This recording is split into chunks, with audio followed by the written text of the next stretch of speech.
Hi everyone. Now that we have seen till Git status, now we are going to see Git add. So now I'm going to Git add.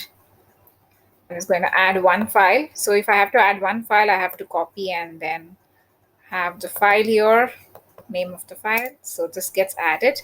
So once I add, I give Git commit and then I give the message, maybe changes.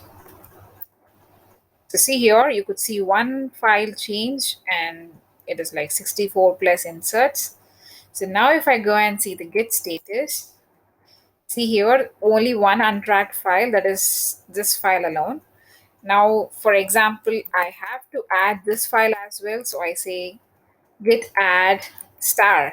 If I don't know the names of the file, I can just directly give stars if I have to add all the files, if I have many files. So now it gets added. Now then again git commit and then I'm giving changes one. So see here you have other file added. Now if I go and see git status, see here nothing to commit, working tree clean. So this is how you make your commit changes here into GitHub. In the next class, let's see how we are going to do a git pull in order to update that to our master branch, and then see how the creation of branches occurs as well. See you in the next session.